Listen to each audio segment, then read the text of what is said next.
but like, what can we do? Like, it is current sort of like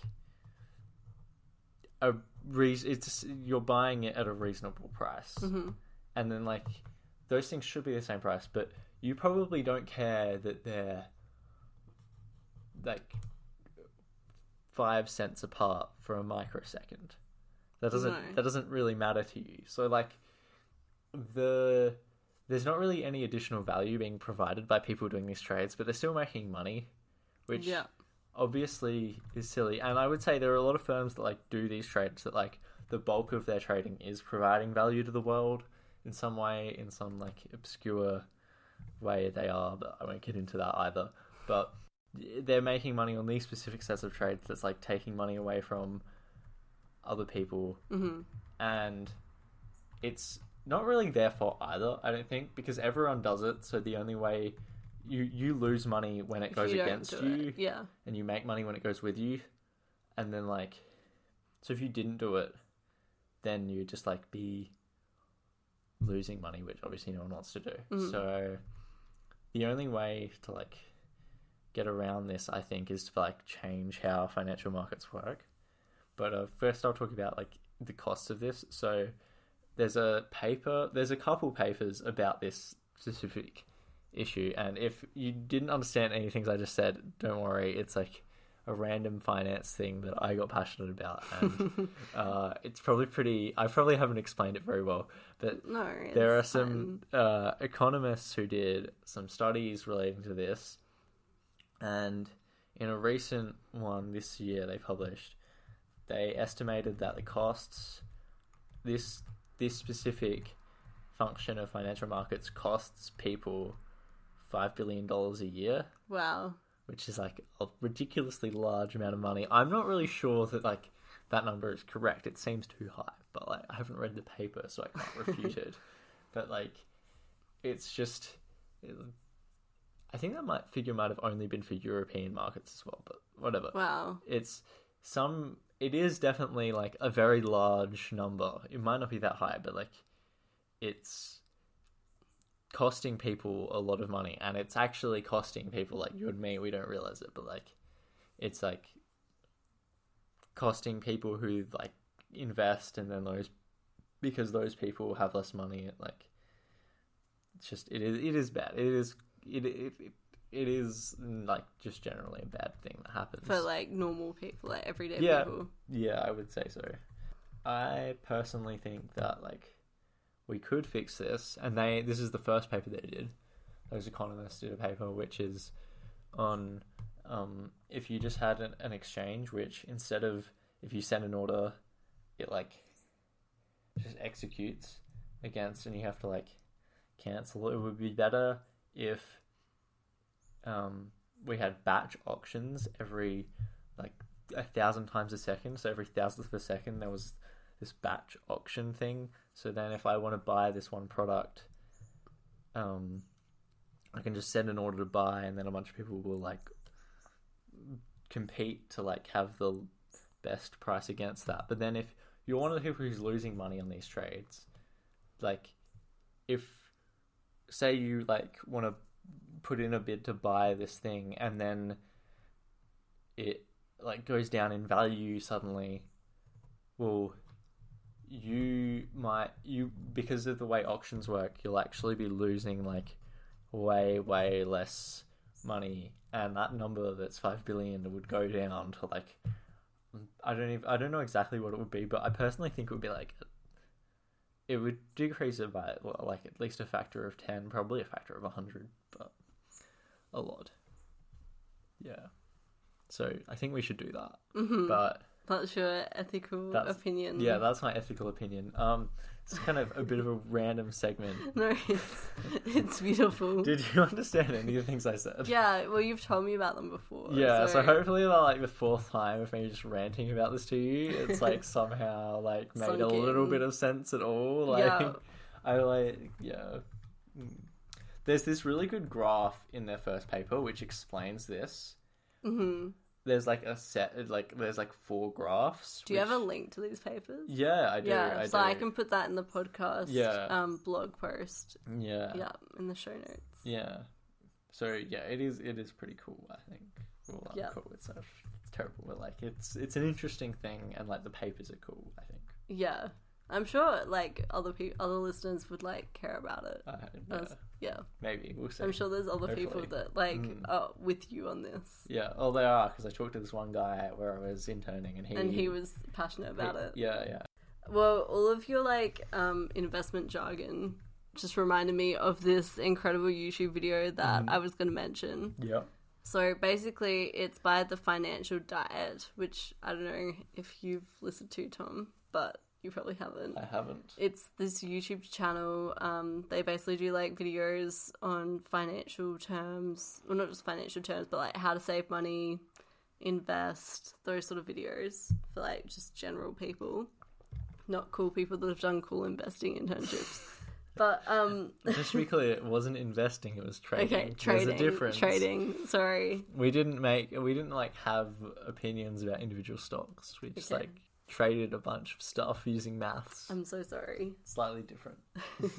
So anyway, there was a particular video that they released which went basically talked about the implications of the coronavirus on investing. But it also like went into detail about like various investment terms that you've probably heard before, and I've heard like a million times before. And I've kind of understood, but it was good. Like, the video gave a very clear definition in a way that was really easy to understand. So I'll link that on the blog post that corresponds with this episode as well. Normally we'd move on to savings, try this at home right now. However, as I stated in the last episode, there's really no point doing this segment right now, but we're pretty much in quarantine and not spending much anyway. But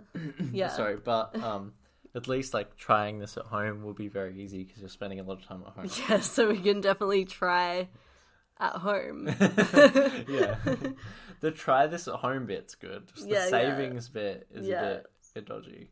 So I decided that instead each week we should discuss like a savings tip, and it will alternate weeks. Tom doesn't know this, but next week he's going to have to bring up a savings tip that he's found independently. Oh wow, you're just throwing all this like responsibility on me when I haven't heard about it. It's just really scary. So I don't know if I'm ready for this. I'm not ready to be the father of a tip that I have to give every 2 weeks. Like, what?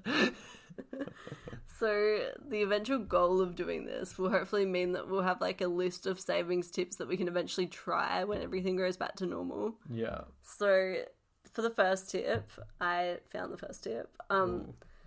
And it is build your credit score, which touches on a point that we made in episode 6 of the podcast, which was on credit scores and debt. Yeah. Listen to that if you want more information. So what do I need to do to build my credit score, Maddy? Well, you can listen to the episode. Firstly. Yeah, listen to episode 6. 6.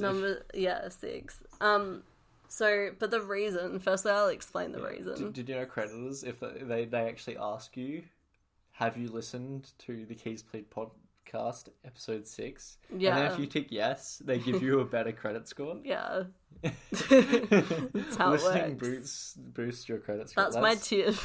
No, I'm kidding. So my actual tip is that I didn't realize this, but it's not only good to have a good credit score if you want to get a loan, but having a good credit score saves you money on your utilities and insurance bills. Wait, really? Because recently insurance agencies and like utilities companies and stuff, they look up your credit score to determine how much your premiums should be costing you. Okay, wait, so how does the utilities paying come into this? What do you mean? Do you have to pay insurance for utilities? No, insurance and utilities separately. So like utilities goes up, but insurance goes up. I kind of understand insurance, but like I don't understand utilities at all. Just because I like haven't paid back a loan, why should it cost me more to run water? Well, I don't know. That's just that's what they do. Wow. So that's yeah, evil. I know. Yeah, this is why we need government regulations. I think and it's we can't mainly trust businesses. Yeah, but they're not going to be ethical. I think it's like they're worried that maybe you won't be able to pay as much, or like yeah, or worried you'll go bankrupt, and then basically they're just doing it to minimize risk for them and maximize profit. Yeah. Yeah. But you're probably not going to be paid back for them because you're paying so much for your utilities now. You're not going to have any money anymore. I'm not sure, like, exactly why they do it, but I just know that they do. Yeah. And so, yeah, it saves you money to build your credit score.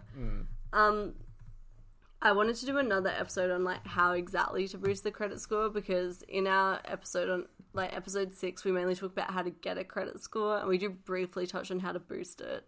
Right. But more in depth. Yeah, I'd like to go more in depth, specifically for people that haven't rented and don't have a credit card. I'd like to find out if there's a way to do it without getting a credit card. So far, everyone that I've talked to just says you just need to get a credit card and then pay it off every month.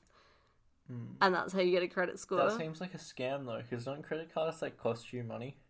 No. Like, you have to pay some level of interest? It depends on the credit card. Right, okay. And it depends on the deal that you have. You just need to get a good credit card that doesn't cost you anything, and then you pay it off when you need to.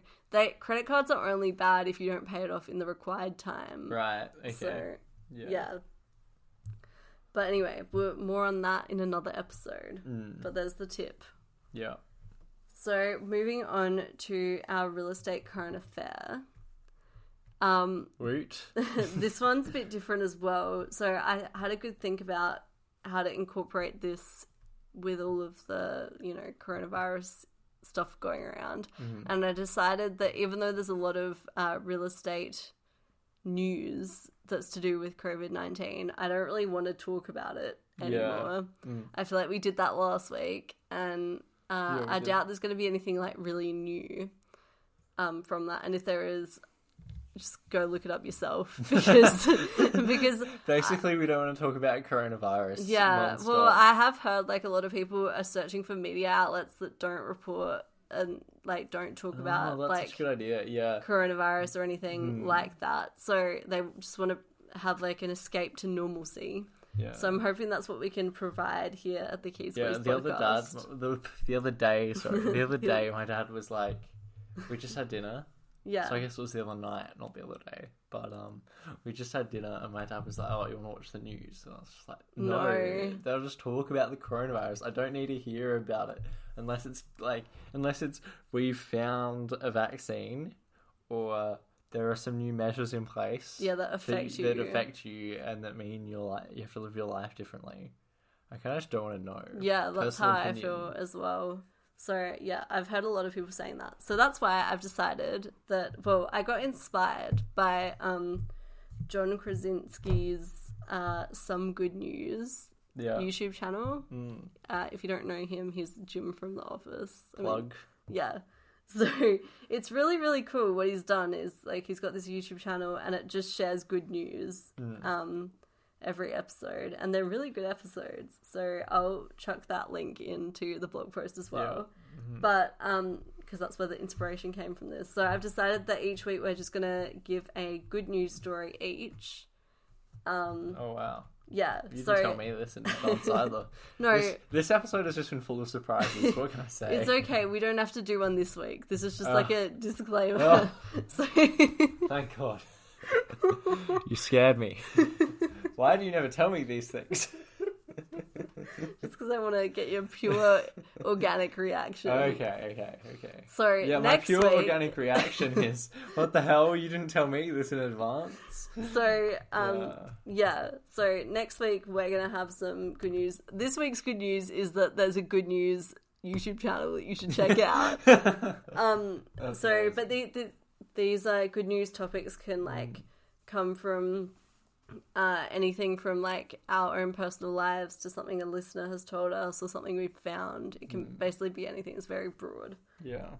But if you have any ideas for future good news story segments, please email us at thekeyspleasepod@outlook.com, or go to the chat function on our website at thekeyspleasepod.com. Oh, I have an idea for some good news. The good news is, I've never said this before on the podcast, but if you want to support the podcast by donating to us, that's fine too. And you can just email us at thekeyspleasepod@outlook.com. And we'll be able to arrange some way for you to donate to us. So yeah, if you ever feel the urge, just like, Tom and Maddy, they've been working hard.